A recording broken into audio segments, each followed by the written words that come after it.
Hi guys, it's a sunny day in Russia. The temperature is about -10 degrees right now.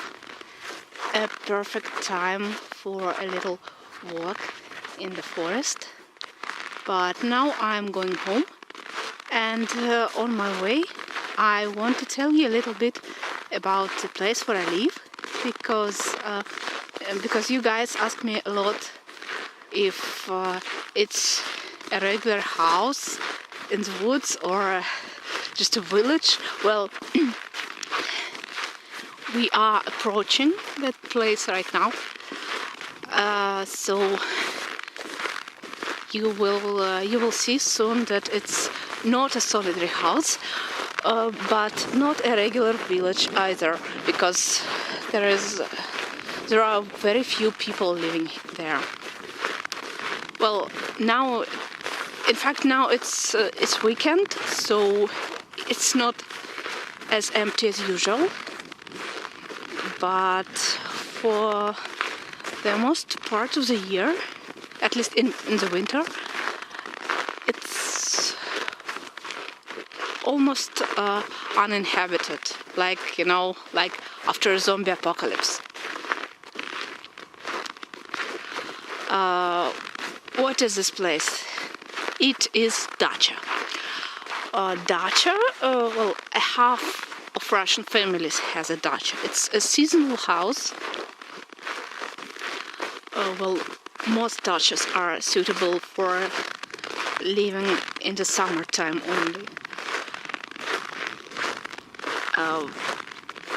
Russians spend a lot of time on their dachas. It's their second favorite travel destination, and probably #1 weekend travel destination.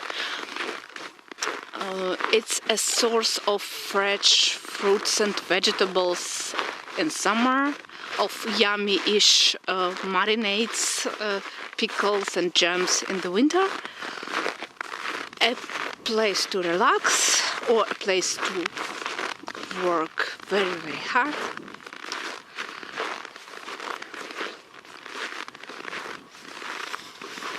Well, it depends. Well, what is dacha? In the time before the revolution of 1917, dacha was a big luxury house for very rich townspeople. A big house surrounded by a big garden. But as you can see, the houses here are not very big, and the plots are quite small. That's because modern dachas originate in Soviet Union. Back in the Soviet Union, the land plots for dachas were quite small, typically only 600 square meters, and there were very strict limitations about building a dacha house. Like a dacha house wasn't supposed to have any heating, any permanent heating, excuse me. The living area of the house was limited by 60 square meter, and the house was supposed to be only 1 story tall. Well, these rules are luckily eliminated by now, so people can build whatever they want. There are a few theories about how it came to the point that the government allowed people to have their own houses, their own plots of land. How the Soviet government oriented on building communism, where nobody would have any property. So there are a few theories, and one of them says that it was an attempt to solve the problem of foodstuff deficiency, that people in the Soviet Union didn't have enough fruits and vegetables, and the government gave them these plots of land to allow them grow the food they want to have. Another theory says that this is a more sinister theory. It says that the government had no idea what to do with people in case of a nuclear attack, how to evacuate the dwellers of big cities. So they decided to give people small plots of land and allow them to build shelters for themselves. So in case of a nuclear attack, people just would move in the woods and live there. It explains, this theory explains why the first dacha villages were located very far from big cities. Like this place is located about 100 kilometers from St. Petersburg. The third theory says that it was a way to distract people's attention from social problems, from total deficiency of everything. So people would be busy working on their dachas instead of herding together in their free time in big cities, in big groups, and complain about deficiencies of the Soviet system. What do you plan to do about the homeless? It's done! What's done? I had houses built for each of them. Right. And what are you doing about unemployment? There is none. Everybody's building houses. And I suppose people aren't fighting wars anymore. Who's got time to fight? They're all picking out wallpaper for their new homes.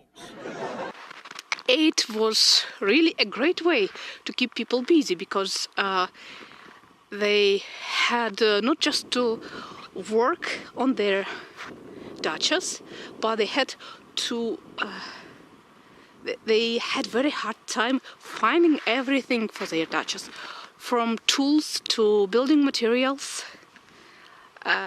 Like, they didn't even say to buy wood or bricks or hammers or whatever, nails. They used the term get. And nobody said, I bought bricks. They said, I got bricks. So that's why, as you can see, the first dacha houses were really small and built from like really cheap materials, like this one. I guess the owners just built this little shack first, and then they made a bigger house, which is also quite humble.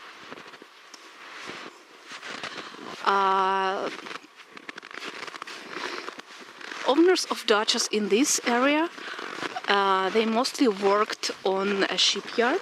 So, to be honest, guys, many houses in this area had a lot of ship constructing materials, like wires, pipes, or even heat insulation. So there is an interesting story with this ship heat insulation. It is, as people who worked on the shipyard told me, this material is not as good for keeping worms, but mostly is used for providing ships with an extra floatage. So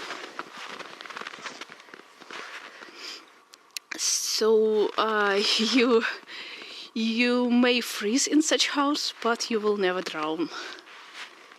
So some houses are abandoned just in the middle of the construction because maybe people run out of money. Well, you see, there are a lot of small houses. Sometimes there are many buildings on one plot. Like most plots here are that typical 600 square meters. There's usually people just constructed a small shack for keeping their tools and for spending a weekend in this small shack. Then they built a bigger house, a toilet, a well, and of course a bathhouse, sauna. I will tell you about bathhouses later in another video. Well, dacha is, you know, for many people it's like, oh, I fell into the snow. It's almost knee high. Oops.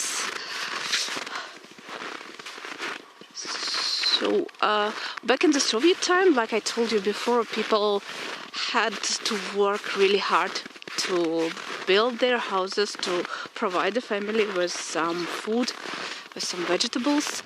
So even now, when the deficiency is not so strong, almost non-existent,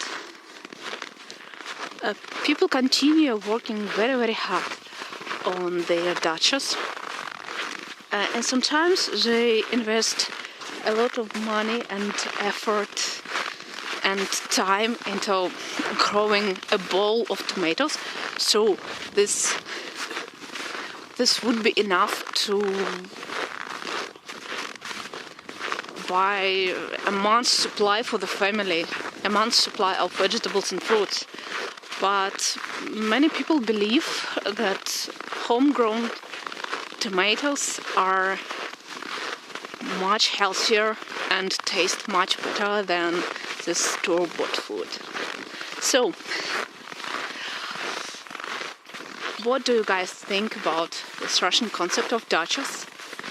Is something like this? Does something of this exist in your area? Some dachas, vacation houses, I don't know.